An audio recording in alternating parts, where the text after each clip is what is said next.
Good morning everyone. Welcome to PW only IAS. दोस्तों, बात करें अगर हम 29 जनवरी 2025 के द हिंदू फ्रंट पेज की, तो यहाँ पर आप नोटिस कर पाओगे कि हमारे प्रधानमंत्री नरेंद्र मोदी जी और साथ साथ यूएस के प्रेसिडेंट डोनाल्ड ट्रंप, इन दोनों के बीच में फोन के ऊपर बातचीत हुई। एंड इस बातचीत में दोनों ने ये डिस्कस किया कि किस तरह से हमारा जो स्ट्रेटेजिक रिलेशनशिप है इसको हम और भी स्ट्रेंथन कर सकते हैं। इसके अलावा कुछ और रीजनल मुद्दे, जैसे for example Indo Pacific, middle east, Europe, यहाँ पर जो अलग अलग हमें इश्यूज देखने को मिल रहे हैं उनको यहाँ पे फोन के ऊपर डिस्कस किया गया।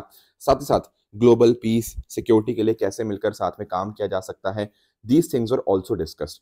साथ ही साथ डोनाल्ड ट्रंप जी ने यह भी बताया कि यहाँ पर यह बात भी हुई कि इंडिया को कोशिश करनी चाहिए कि जो आपका सिक्योरिटी इक्विपमेंट है वो यूएस से खरीदे, है ना। तो इसके रिगार्डिंग भी डिस्कशन हुआ। इसके अलावा आप लोग जानते होंगे कि इस साल में ही जो क्वाड लीडर्स हैं उनको भी हम होस्ट करेंगे, तो उसके रिगार्डिंग भी यहाँ पे बातचीत हुई।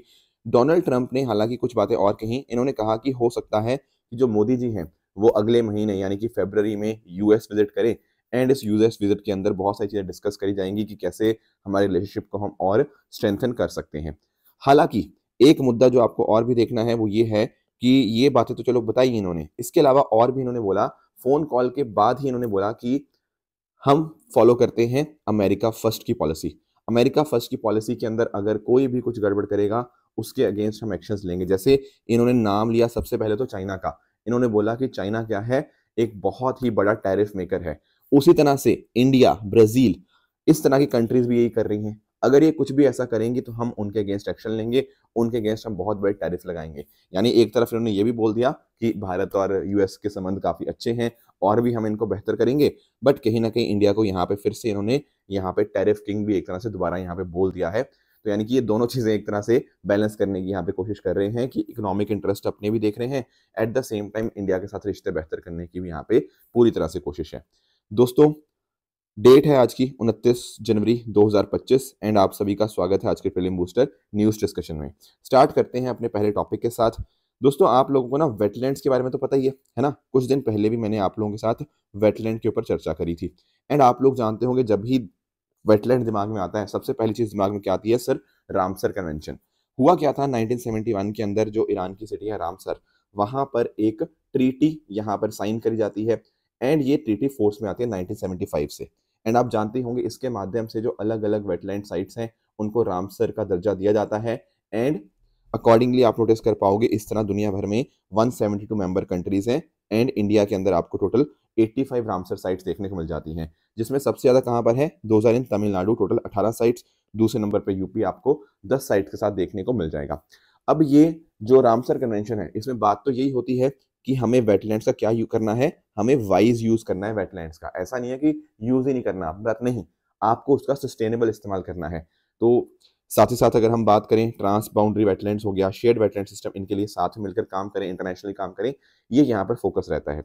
दुनिया भर में अगर हम बात करें टोटल आपको जो वेटलैंड्स रामसर साइट्स देखने को मिलती हैं उनमें टॉप के ऊपर आपको यूनाइटेड किंगडम देखने को मिल जाएगा, जिसके टोटल 175 रामसर साइट्स हैं। दूसरे नंबर पर मैक्सिको आपको यहाँ पे देखने को मिल जाता है।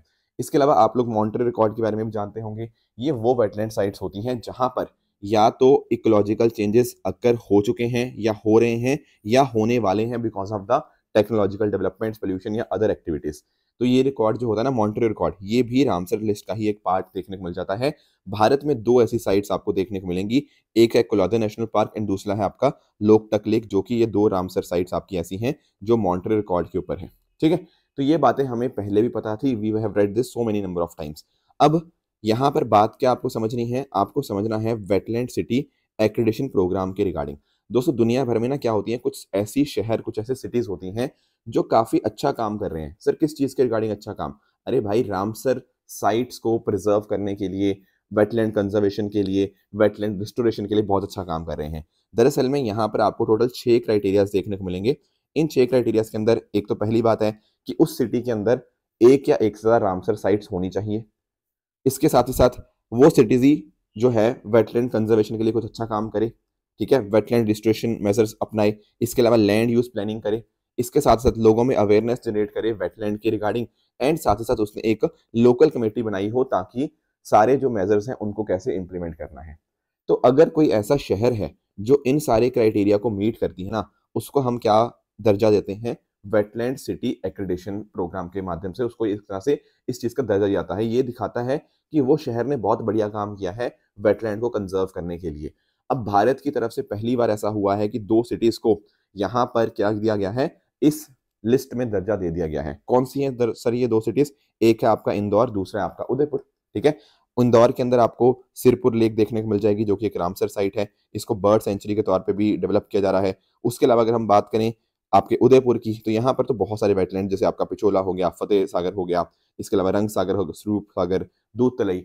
तो यहाँ पर इन 2 शहरों ने बहुत ही बढ़िया काम किया है। तो दरअसल में जो वेटलैंड सिटी एक्रेडिशन प्रोग्राम था ना, ये अप्रूव हुआ था 2015 के अंदर, जो रामसर कन्वेंशन हुई थी उरुग्वे के अंदर, जिसको कॉप 12 के नाम से भी हम यहाँ पर जानते हैं। तो यही पर्पज रहता है इस तरह से सिटीज को एक्रेडिशन देने का, कि आपने अच्छा काम किया है, आप बाकी और सिटीज भी इंकरेज होंगी वेटलैंड को कंजर्व करने के लिए।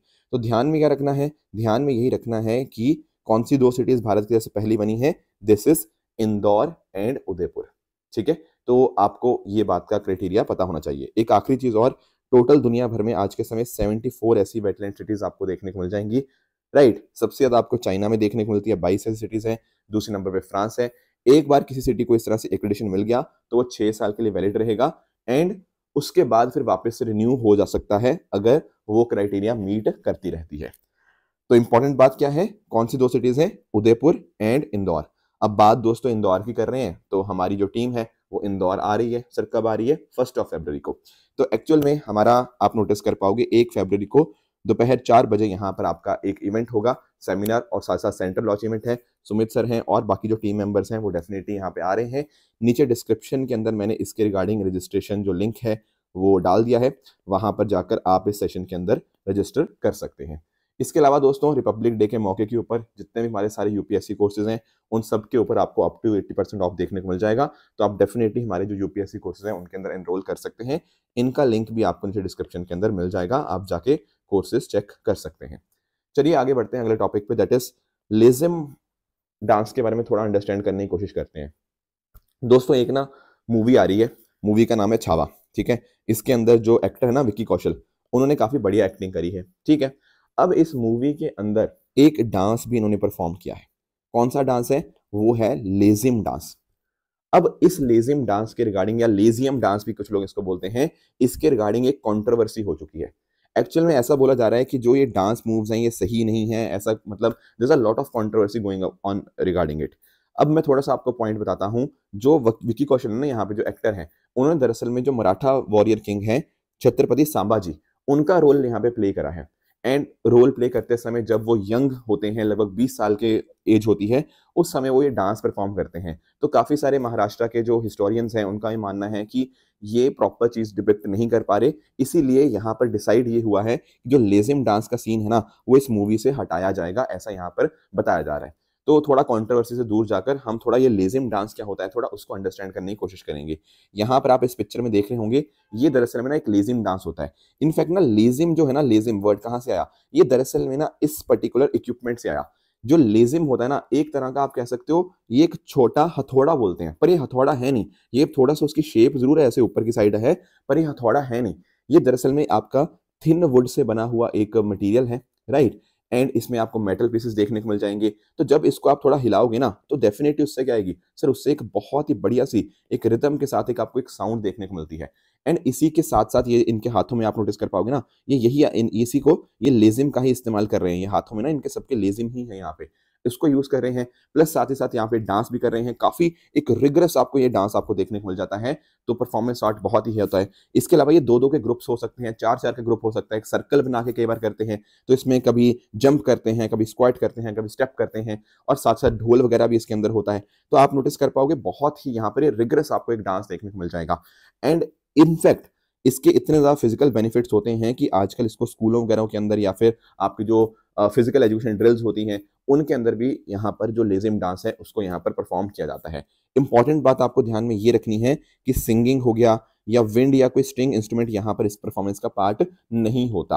पर आजकल ना देखो यार, ठीक है, जैसे जैसे समय चेंज हुआ है तो सब कुछ होने लग गया है। पर अगर ट्रेडिशनली देखें तो सिंगिंग, विंड या फिर स्ट्रिंग इंस्ट्रूमेंट इसका पार्ट नहीं होते थे। आजकल तो ये चीज चलने लग गई है, ट्रेंड आ चुका है कि किसी भी चीज को थोड़ा छेड़छाड़ कर दो। पर अभी तक ऐसा जो ट्रेडिशनल था उसमें नहीं होता था।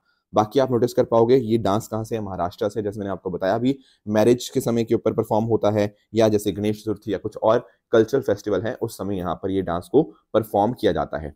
ऐसा बताया जाता है कि छत्रपति शिवाजी के समय के ऊपर भी इस पर्टिकुलर जो लेज़म है इसको यहाँ पे परफॉर्म किया जाता था एज अ स्पोर्ट। ठीक है, तो नेक्स्ट चलते हैं हमारे अगले टॉपिक की तरफ। अगला टॉपिक हमें अंडरस्टैंड करना है search committee constituted for selection of names for chief election commissioner. थोड़ा सा इस मुद्दे को समझना बहुत हमारे लिए इंपॉर्टेंट बन जाएगा क्योंकि ये मुद्दा काफी टाइम से न्यूज में भी था। मैं आपको थोड़ा सा ना एक्सप्लेन करता हूं। दोस्तों दरअसल में क्या हुआ, 2023 की बात है, ठीक है। 2023 में ना सुप्रीम कोर्ट में एक मुद्दा जाता है, बड़ा ही फेमस केस हुआ था, Anoop Barnwal versus Union of India case. अब जब ये केस जाता है सुप्रीम कोर्ट के अंदर, तो सुप्रीम कोर्ट यहाँ पे पता क्या बोलता है, सुप्रीम कोर्ट बोलता है कि जो आपके इलेक्शन कमीशन होगा ना उसके अंदर अपॉइंटमेंट कैसे होंगी, उसके लिए एक कमेटी बनाई जाएगी। इस कमेटी के अंदर 3 लोग होंगे, एक आपके प्रधानमंत्री जी, एक आपके लीडर ऑफ ऑपोजिशन इन लोकसभा, और तीसरे सुप्रीम कोर्ट ने बोला था चीफ जस्टिस ऑफ इंडिया। इन तीनों की एक कमेटी बनाई जाएगी। ये कमेटी कहीं ना कहीं तय करेगी अपॉइंटमेंट इलेक्शन कमीशन का, फिर अकॉर्डिंगली प्रेसिडेंट को ये कमेटी रिकमेंड करेगी एंड फिर प्रेसिडेंट जी उनको अपॉइंट कर देंगे। ऐसा यहाँ पे सुप्रीम कोर्ट ने बोला था। और साथ ही साथ सुप्रीम कोर्ट ने एक बात और बोली कि ये कमेटी कब तक वर्क करेगी, जब तक जो पार्लियामेंट है, जब तक जो पार्लियामेंट है वो कोई इसके रिगार्डिंग कोई कानून ना बना दे, कोई लॉ ना ले आए। तो फिर क्या होता है, फिर पिछले साल 2024 में पार्लियामेंट कानून ले आता है। कौन सा कानून लेकर आता है सर, देखो ये जो कानून लेकर आता है इसका नाम है क्या, इसका नाम है आपका यहाँ लिखा हुआ है chief election commissioner and other election commissioners appointment condition of service and term of office act 2023। मतलब 2024 में बाद में, मतलब 23-24 में हो गया था, 24 में इंप्लीमेंट कर दिया गया पूरी तरह। तो ये एक्ट लाया गया।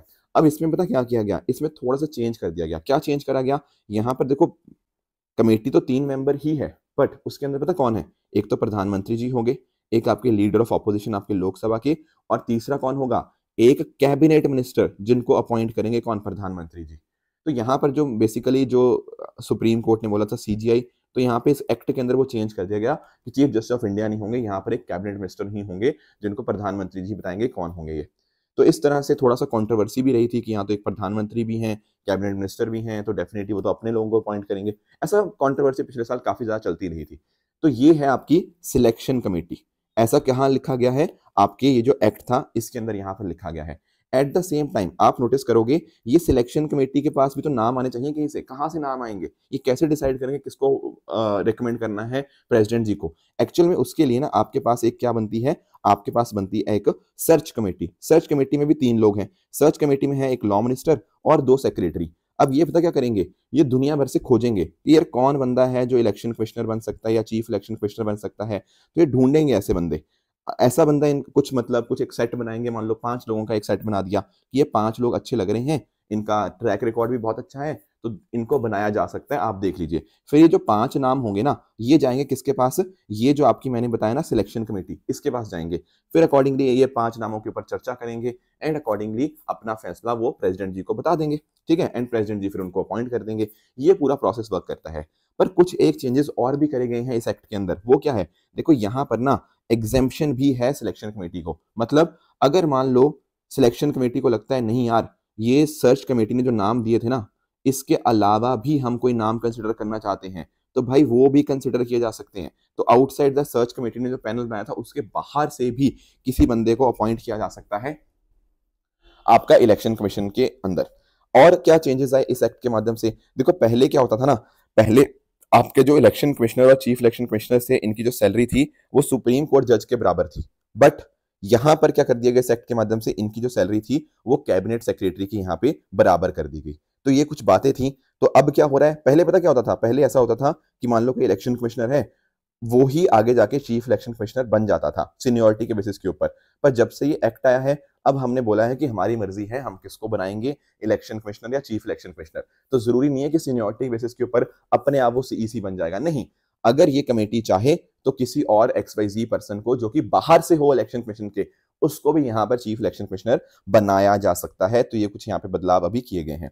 तो आप नोटिस कर पाओगे तो यूनियन लॉ मिनिस्ट्री ने अभी सर्च कमेटी बना दी है। अब ये सर्च करेंगे पहले तो कि कौन बंदा चीफ सीईसी बन सकता है, फिर सर्च करने के बाद वो मुद्दा जाएगा सिलेक्शन कमेटी के पास, वो फिर चुनेंगे एंड अकॉर्डिंगली फाइनली फिर प्रेसिडेंट जी को रिकमेंड कर देंगे एंड प्रेसिडेंट जी फिर फाइनली उनको अपॉइंट कर देंगे एज चीफ इलेक्शन कमिश्नर। तो ये कुछ बातें थी जो यहाँ पे हमें पता होनी चाहिए। अगला दोस्तों हमारे सामने टॉपिक है वो है use of loud speaker not an essential part of religion.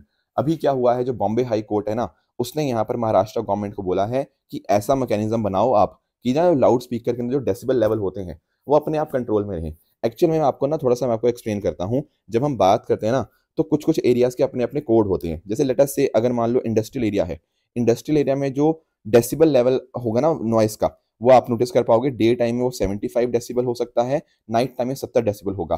Commercial area के अंदर अगर हम बात करें तो 65 during day time, 55 during night time. Residential area के अंदर 55 during day time and 45 during night time. And silence zone के अंदर 50 during day time and 40 during night time. ये कुछ डेसिबल लेवल्स हैं जो कि फॉलो करने चाहिए, ठीक है ना। अगर इससे ज्यादा होता है डेफिनेटली वो कहीं ना कहीं हार्मफुल है and at the same time it is categorised as an air pollutant, ठीक है। हमारे पास ना दरअसल में एक एक्ट है एयर एक्ट 1981, उस एयर एक्ट के अंतर्गत ही नॉइस पोल्यूशन को हमने कैटेगराइज किया हुआ है एज एन एयर पॉल्यूटेंट। तो बेसिकली ये एक अनवांटेड साउंड ही होती है। Plus eight the same time जो ईपी है एनवायरमेंट प्रोटेक्शन एक्ट, उसके अंदर भी हमने नॉइस पोल्यूशन रूल्स यहाँ पे बना रखे हैं। अब ये वाली बातें है तो सही, ये देखने में बहुत बढ़िया लग रही हैं, पर एक्चुअल में इनका इम्प्लीमेंटेशन होता ही नहीं। और खासकर इम्प्लीमेंटेशन पता कैसे नहीं होता, जब कोई भी देखो, कोई धर्म की यहाँ पे बात नहीं है, हर जगह कहीं ना कहीं लाउड स्पीकर इस्तेमाल होते हैं एंड ये लाउड स्पीकर इन पर्टिकुलर चीजों को मानते ही नहीं, जितना मर्जी वो लाउड बजाते रहते हैं। इनफैक्ट शादियों वगैरह में भी यही सब चीजें देखने को मिलती हैं कि कहीं पर भी कोई भी लाउड स्पीकर कितनी भी ऊंचे बजाया जा रहा है। तो जो रूल्स तो बन रखे हैं पर उनको कोई फॉलो नहीं कर रहा। अब यहाँ पर बॉम्बे हाई कोर्ट का जो जजमेंट आया ना, उन्होंने कहा है कि भाई लाउड स्पीकर इस्तेमाल करना किसी भी धर्म का एसेंशियल पार्ट नहीं है। तो यहाँ पर सरकार को ये चाहिए कि जो नॉइस पोल्यूशन के रूल्स हैं उनको स्ट्रिक्ट तरह से इन्फोर्स किया जाए ताकि चीजें ढंग से मैनेज हो, मतलब नॉइस पोल्यूशन के रूल्स को प्रॉपर्ली फॉलो किया जाए। एट द सेम टाइम यहाँ पर इन्होंने ये भी बोला कि जो आपके लाउड स्पीकर्स हैं उनके अंदर भी ना ऑटो फिक्सेशन होना चाहिए, कि मतलब जो आवाज है वो एक सर्टेन डेसिबल लेवल के ऊपर जाए ही ना, जो उनकी लिमिट सेट है उसके ऊपर वो आवाज जानी ही नहीं चाहिए, है ना। तो कहीं ना कहीं यहाँ पर सुप्रीम कोर्ट ने, सॉरी बॉम्बे हाई कोर्ट ने ये भी बोला कि नॉइस पोल्यूशन आपका एक मेजर हेल्थ हजार्ड है, क्योंकि इससे जब बहुत ज्यादा आप नॉइस करते हो उससे कहीं ना कहीं आपकी मेंटल हेल्थ, फिजिकल वेलबींग भी इफेक्ट होती है। इसके साथ ही साथ आर्टिकल 25 है, राइट, बट आर्टिकल 25 को भी आपको बैलेंस करना होगा, ठीक है, पब्लिक हेल्थ एंड ऑर्डर के साथ। इसके अलावा इन्फोर्समेंट के कुछ चैलेंजेस आते हैं तो उनको यहाँ पे आप काम करिए। तो प्रॉपर मैकेनिज्म यहाँ पे बताए गए हैं बॉम्बे हाई कोर्ट के द्वारा कि प्रॉपर कैलिब्रेशन या ऑटो फिक्सिंग होना चाहिए कि उस लेवल के ऊपर ना जाए उसकी आवाज, ठीक है। इसके साथ ही साथ अगर हम बात करें यहाँ पर बॉम्बे हाई कोर्ट ने 4 स्टेप ग्रिड पेनल्टी सिस्टम के बारे में बात करी है। जैसे मान लो कोई पहली बार नहीं मानता लाउड स्पीकर की आवाज अभी भी उसकी ऊंची है तो उसको आप ना एक वार्निंग दीजिए, ठीक है। अगर मान लो फिर से वायलेशन करता है तो उसके ऊपर आप फाइन लगाइए। अगर मान लो फिर से बार बार वो वायलेशन करता जा रहा है तो लाउड स्पीकर या तो आप सीज कर लीजिए, जो भी आपका इक्विपमेंट है उसको आप सीज कर सकते हो। एंड अगर उससे भी ज्यादा आपका नॉन कंप्लाई करता है तो फिर तो उस बंदे का लाइसेंस ही आपको कैंसिल करना चाहिए कि वो आपकी बात मान ही नहीं रहा। तो ये बात यहाँ पे सुप्रीम आपके बॉम्बे हाई कोर्ट के द्वारा यहाँ पर बोली गई है। अगला दोस्तों हमारा टॉपिक है दैट इज फेंटानिल के बारे में। एक्चुअल में क्या हुआ है, पहली बात तो आप ये समझो कि फेंटानिल होता क्या है। आप लोग ओपियोइड समझते हो, और जब मैं बात करता हूँ ओपियोइड्स की, ओपियोइड्स बेसिकली ना आपके ऐसे ड्रग्स होते हैं, ऐसे सब्सटेंसेस होते हैं, जैसे आपका ओपियम प्लांट होता है ना, ओपियम पॉपी जो प्लांट होता है उसको कहीं ना कहीं ममिक करते हैं। ममिक मतलब इसी को कॉपी करने की यहाँ पे कोशिश करी जाती है। अब आप जानते होंगे इससे क्या होगा, इससे सर कहीं ना कहीं पेन किलर की तरह यहाँ पे एक काम करता है आपका ये, ठीक है। एक तरह से इंसान को लगता है भाई मस्त फीलिंग आ रही है, यूफोरिया उसको फील होता है, राइट। तो एक तो पेन किलर तो डेफिनेटली सही चीज है, पर कई लोग इसका गलत इस्तेमाल भी करने लग जाते हैं। कई लोग इसका जरूरत से ज्यादा इस्तेमाल करने लग जाते हैं, थोड़ा उनको एक हाई आता है इस चीज के साथ, वो गलत चीज हो जाती है। तो डेफिनेटली ये ऐसी ड्रग्स जो होती है ना वो बहुत ज्यादा एडिक्टिव हो जाती हैं। एंड इनफैक्ट अगर हम बात करें इसका प्रॉपर ढंग से इस्तेमाल करें तो डेफिनेटली पेन किलर है, आपका एनेस्थीसिया के रूप में इसको इस्तेमाल करते हैं। पर अगर आपको ओवरडोज इसकी होने लग जाए ना, उससे कहीं ना कहीं हो सकता है एक इंसान स्टुपॉर वाली स्टेट में चला जाए, मतलब अनकॉन्शियस स्टेट के अंदर जा सकता है। उसकी आईज का साइज चेंज हो सकता है, उसकी जो स्किन होती है वो थोड़ी सी कूल और थोड़ी सी वेट फील होने लग जाती है, एक इस तरह से ना पसीना पसीना आने लग जाता है। उसके अलावा स्किन के ऊपर ब्लू टिंट्स आपको देखने को मिल सकती हैं। कोई बहुत ज्यादा इसने कहीं ना कहीं इस्तेमाल कर दिया तो उस केस में उसको कोमा और या रेस्पिरेटरी फेलियर भी देखने को मिल सकता है। बाकी बहुत सारे एग्जांपल्स और भी हैं ओपिएट्स, जैसे आपका मॉर्फिन हो गया, आपका कोडीन हो गया, हीरोइन हो गया, आपका ऑक्सीकोडोन हो गया। तो ये सब बहुत सारे एग्जांपल्स हैं जो आपको ओपिएट्स को देखने को मिलते हैं। तो जरूरत क्या है कि अगर मेडिकल इंडस्ट्री इसको इस्तेमाल करे तो ठीक है, तो पेन किलर और एनेस्थीसिया के रूप में इसको इस्तेमाल कर सकते हो, पर दिक्कत ये है कि जरूरत से ज्यादा इस्तेमाल करोगे तो काफी ज्यादा बॉडी के ऊपर नुकसान होगा। तो होता पता क्या है, यूएस के अंदर ये ड्रग इंपोर्ट करी जाती है, फेंटानिल आपका इंपोर्ट करी जाती है। अब होता क्या है, जब आप नोटिस कर पाओगे, ठीक है, जब चाइना से ये वाला जो ड्रग आता है तो उसके ऊपर 10% का टैरिफ लगा हुआ है। पर चाइना पता क्या कर रहा है, चाइना ये ड्रग डायरेक्टली यूएस से नहीं भेज रहा, ये चाइना ये ड्रग भेज रहा है पहले मैक्सिको, फिर भेज रहा है कनाडा, या इन दोनों कंट्रीज में भेज रहा है, एंड उसके माध्यम से क्या हो रहा है, यूएस में जा रहा है। तो यानी कि ना, एक तरह से कह लो कि इनडायरेक्टली यहाँ पे यूएसए में ये सामान भेजने की कोशिश करी जा रही है, ताकि जो टैरिफ्स हैं उनको कहीं ना कहीं कम किया जा पाए। तो यहाँ पे जो यूएस प्रेसिडेंट है डोनाल्ड ट्रंप, उन्होंने बोल दिया है चाइना को कि ये सब चीजें नहीं चलेंगी, आप अगर भेजोगे तो आपके ऊपर टैरिफ लगेगा ही लगेगा, ऐसे इनडायरेक्टली भेजने की जो कोशिश आप कर रहे हो ना, इसको हम खत्म कर देंगे। तो ये यहाँ पे यूएस प्रेसिडेंट ने ऐसा कुछ बोला है। तो not that important, but fentanyl क्या है और ऑपिएट्स क्या है, ये बात हमें डेफिनेटली पता होनी चाहिए। अगला दोस्तों हमारा जो टॉपिक है that is with regards to Supreme Court ने कुछ Cauvery south Vellar link project के बारे में कुछ बात करी है, थोड़ा उसके बारे में समझेंगे। दोस्तों कावेरी नदी के बारे में आप सब लोग जानते होंगे, कावेरी नदी को पौनी के नाम से भी जाना जाता है तमिल के अंदर, एंड दक्षिण गंगा भी इसको बोलते हैं, गैंजेस ऑफ द साउथ बोला जाता है। एंड इसका जो ओरिजिन होता है ना, यहाँ पर आप समझ पाना, ये मैं बात कर रहा हूँ यहाँ पर, this is your Kaveri river. Kaveri नदी का जो ओरिजिन होता है वो आपको ब्रह्मगिरी, आपको जो है ना हिल्स, वहां पर आपको देखने को मिलता है इन वेस्टर्न घाट्स कर्नाटका के अंदर, ठीक है। एंड इस तरह से यहाँ पे ओरिजिन होती हुई ये यहाँ पर फ्लो करती है आपकी कावेरी नदी, एंड बाद में जाके जो बे ऑफ बंगाल है उसमें जाके ड्रेन हो जाती है। इसकी दोस्तों अगर मैं कुछ ट्रिब्यूटरीज की बात करूँ ना, तो लेफ्ट बैंक ट्रिब्यूटरीज के अंदर आपका अर्कावती, हेमावती, शिमसा, हरंगी देखने को मिल जाती हैं, एंड राइट बैंक ट्रिब्यूटरीज में आपका लक्ष्मण तीर्थ, काबिनी, स्वर्णवती, नोएल, भावनी, अमरावती, ये सब आपकी कुछ आपकी राइट बैंक ट्रिब्यूटरीज कावेरी नदी की देखने को मिल जाती हैं। इनफैक्ट कुछ प्रोटेक्टेड एरियाज भी यहाँ पे आते हैं, जैसे Nagarhole national park, Wayanad wild life sanctuary, Sathyamangalam tiger reserve, ये कुछ इंपॉर्टेंट प्रोटेक्टेड एरियाज यहाँ देखने को मिल जाती हैं। एंड इसी के अगर आप कावेरी के थोड़ा सा नीचे जाओगे ना, यहाँ पर आपको वेलार नदी एंड यहाँ पर आपको वैगी नदी आपको देखने को मिल जाती है। वेलार नदी का भी सेम चीज है, यहाँ पर आप अंडरस्टैंड कर पाओगे, ये भी आपकी ईस्टर्न घाट्स में ओरिजिनेट करती है। मतलब कावेरी तो आपकी वेस्टर्न घाट्स में ओरिजिनेट होती थी, पर वेलार जो है वो ईस्टर्न घाट्स में ओरिजिनेट होती है एंड बे ऑफ बंगाल के अंदर ड्रेन कर जाती है। तो आपका तमिलनाडु कुछ एक डिस्ट्रिक्ट से फ्लो करती है। एंड लास्टली आपका वैगी नदी का भी सेम चीज आपको यहाँ पे देखने को मिल जाएगी। अब काफी टाइम से एक बात पता क्या चल रही है, काफी टाइम से बात ये चल रही है कि इनको लिंक करते हैं, किसको, Kaveri south Vellar link project. इसमें माध्यम से क्या होगा, यहाँ पर जो भी सरप्लस फ्लड वाटर है ना, वो यहाँ पर आपका तमिलनाडु का जो मितुर डैम है वहां से हम कहीं ना कहीं जो सेलेम डिस्ट्रिक्ट है उसमें यहाँ पे भेजा जाएगा। अब जो तमिलनाडु के चीफ मिनिस्टर उन्होंने इसका फाउंडेशन स्टोन भी ले डाउन कर दिया था 2021 के अंदर ही। पर दिक्कत क्या आ चुकी है, तमिलनाडु तो चाहता है कि ये जो प्रोजेक्ट बने, पर कर्नाटका नहीं चाहता। कर्नाटका क्यों नहीं चाहता, क्योंकि उसको डर है कि जो आपका कावेरी नदी का पानी है वो कर्नाटका को कम मिलेगा, उसका शेयर जो होगा वो कम हो जाएगा। अब कर्नाटका ने सेंटर को बोला है कि भाई आप क्लियरेंस वगैरह दे दो इसके लिए प्रॉपरली, ताकि ये जो प्रोजेक्ट है अकॉर्डिंगली हम रन कर पाए। पर दिक्कत ये आ रही है कि कर्नाटका एक तो पहली बात मान नहीं रहा, ठीक है, फिर ये मुद्दा सुप्रीम कोर्ट में गया। सुप्रीम कोर्ट ने बोला कि यार अभी तक तो सेंटर ने इस पर्टिकुलर प्रोजेक्ट के लिए इन प्रिंसिपल अप्रूवल ही नहीं दिया। आपने रिक्वेस्ट कर दी थी 2021 के अंदर, 4 साल हो चुके हैं उस चीज को, पर अभी भी यहाँ पर सेंटर ने इन प्रिंसिपल अप्रूवल यहाँ पे दिया ही नहीं है। तो इस वजह से अभी इस प्रोजेक्ट के बारे में ज्यादा कुछ बात नहीं हो सकती। तो ये कुछ बातें थी जो हमें यहाँ पे इस पर्टिकुलर प्रोजेक्ट के बारे में जाननी चाहिए। दोस्तों कल मैंने आपको होमवर्क दिया था GERD के बारे में, ग्रैंड इथोपियन रेंसा डैम के बारे में। दोस्तों यहाँ पर ना आप पहली बात तो इसको लोकेशन यहाँ पे अंडरस्टैंड करना, ये आपका इथियोपिया रहा। इथियोपिया में आपको बहुत इंपॉर्टेंट जगह आपको एडिस बाबा आपको देखने को मिल जाएगा। यहीं पर पास में आपको यहाँ पर एक नाइल रिवर का यहाँ पे स्टार्ट देखने को मिलता है, ये है ब्लू नाइल रिवर, ठीक है, ये इस तरह से ऊपर की तरफ जाती है। उसी तरह से दोस्तों एक नीचे से यहाँ पे आपका जो व्हाइट नाइल रिवर है वो भी यहाँ से स्टार्ट होती है लेक विक्टोरिया से। एक जगह सूडान के अंदर जो खार्तूम है ना, वहां पर आपका ब्लू नाइल और व्हाइट नाइल मिल जाती हैं, एंड अकॉर्डिंगली यहाँ से फिर आपकी नाइल रिवर आपको देखने को मिल जाएंगी। अब नाइल रिवर के ऊपर एक बहुत इंपॉर्टेंट डैम है अस्वान डैम, ये आपको इजिप्ट में देखने को मिलेगा। पर आपकी जो ब्लू नाइल रिवर थी ना, इसके ऊपर भी आपको एक बहुत इंपॉर्टेंट डैम देखने को मिलता है, that is GERD, grand Ethiopian Renaissance dam. अब दिक्कत क्या है ना, इस GERD डैम के बनने की वजह से आपका जो इथियोपिया है और जो इजिप्ट है, इन दोनों में कॉन्फ्लिक्ट बढ़ गया है। क्यों? क्योंकि इजिप्ट को लगता है क्या कि ये जो डैम है इसकी वजह से कहीं ना कहीं जो पानी है इजिप्ट को जो मिलना चाहिए वो यहाँ पर कम मिल रहा है। तो ये कुछ बातें थी, लोकेशंस जो आपको यहाँ पे पता होनी चाहिए। बाकी ये जो आगे आप जानते हो, दिस इज नथिंग बट आपका मेडिटेरियन सी। तो लोकेशन पर्सपेक्टिव से नाइल रिवर हो गया, इजिप्ट हो गया, इथियोपिया हो गया, सूडान भी बीच में आ गया, ठीक है। तो ये सब बातें आपको यहाँ पे पता होनी चाहिए। कल के लिए आपका होमवर्क क्या रहेगा, आपका डेरियन गैप आपका कल के लिए होमवर्क रहेगा। इसको आप ट्राई करेगा, बताइएगा कि सही आंसर इसका मतलब कहां पर है, ये क्या चीजें हैं। You can discuss all this thing in the comment section. आज का आपका जो क्वेश्चन नंबर 1 होगा वो है आपका प्रगति प्लेटफॉर्म या प्रगति पोर्टल के बारे में। इसको आप पढ़िएगा, बताइएगा क्या सही आंसर होना चाहिए। दूसरा क्वेश्चन है question number 2 regarding the bio fortification. तो इन दो क्वेश्चंस का आंसर आप मुझे कमेंट्स में बता सकते हो। कल मैंने आपको एक होमवर्क दिया था एमएसपी के बारे में। दोस्तों एमएसपी तो सब लोग जानते होंगे, मिनिमम सपोर्ट प्राइस, है ना।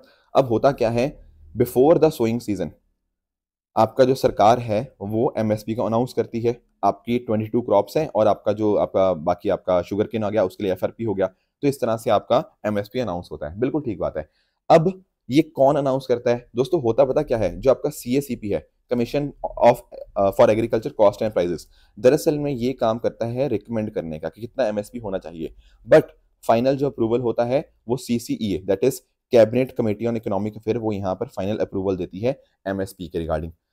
एक जो दिक्कत है ना एमएसपी के रिगार्डिंग, वो ये है, या दिक्कत कह लो या कुछ भी कह लो, कि यहाँ पर ना इसके पीछे कोई लॉ नहीं है। इनफैक्ट आप लोगों ने नोटिस किया होगा कि जो फार्मर्स का प्रोटेस्ट भी किया जाता है, उसमें एक मेजर डिमांड ये भी थी कि एमएसपी को लीगल बैकिंग दी जाए। तो यानी कि अभी आज के समय तो कोई स्टैट्यूटरी बैकिंग इसकी है नहीं। तो पहला तो गलत है। दूसरा कह रहा है कि ये जो सब बातें कर रहा है, नहीं भाई, जो सीएसीपी है वो रिकमेंड करता है, CCEA cabinet committee on economic फिर आपका अनाउंस करता है, उसको अप्रूव करता है। थर्ड कह रहा है एमएसपी केवल और केवल खारिफ क्रॉप्स के लिए, नहीं बिल्कुल भी नहीं, ये आपका खारिफ राबी क्रॉप्स दोनों के लिए है।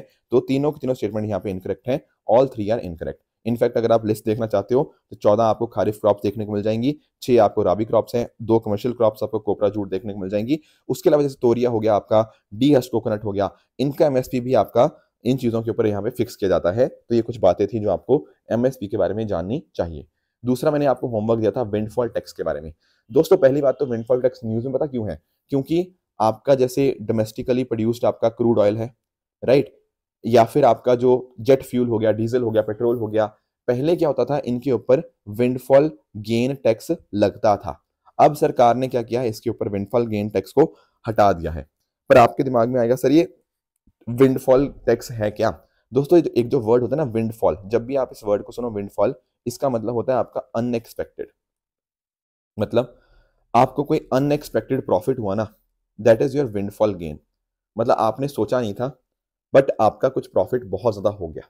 कई बार ऐसा होता है कि जैसे फॉर एग्जांपल क्रूड ऑयल के प्राइसेस में बदलाव आता था, एंड उस वजह से कुछ कंपनीज को बहुत ही बड़े लेवल का प्रॉफिट होता था। एंड सरकार क्या करती थी, जब अचानक से एक बार का बड़ा प्रॉफिट हुआ तो सरकार उसके ऊपर विंडफॉल टैक्स ले लेती थी, है ना। तो ये चीज चलती आ रही थी, पर बहुत सारी कॉन्ट्रोवर्सीज हो रही थी कि क्या विंडफॉल है या क्या विंडफॉल नहीं है। इसको डिटर्मिन करना अपने आप में बहुत ही चैलेंजिंग टास्क था। तो इसीलिए सरकार ने अब विंडफॉल टैक्स को यहाँ पे इन चीजों पर हटा दिया है।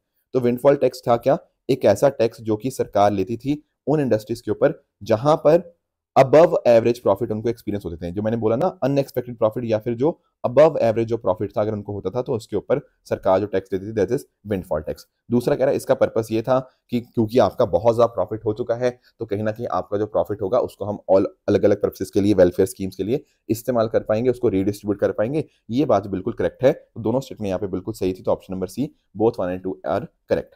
दोस्तों बात करें ट्रू एंड फॉल्स स्टेटमेंट्स की, यहाँ पर आपके सामने कुछ स्टेटमेंट्स हैं, इनको आप पढ़िएगा, बताइएगा इनमें से कौन सा सही है।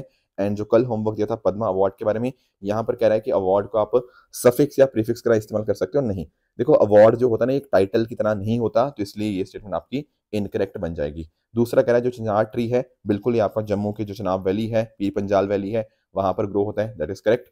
बाकी विप सिस्टम जो है ना भारत के अंदर, यहाँ पर इसकी कोई कॉन्स्टिट्यूशनल बैकिंग भी नहीं है और कोई भी स्टैट्यूटरी बेसिस भी इसका नहीं है। तो ऑप्शन इसका क्या रहेगा, this is statement is incorrect.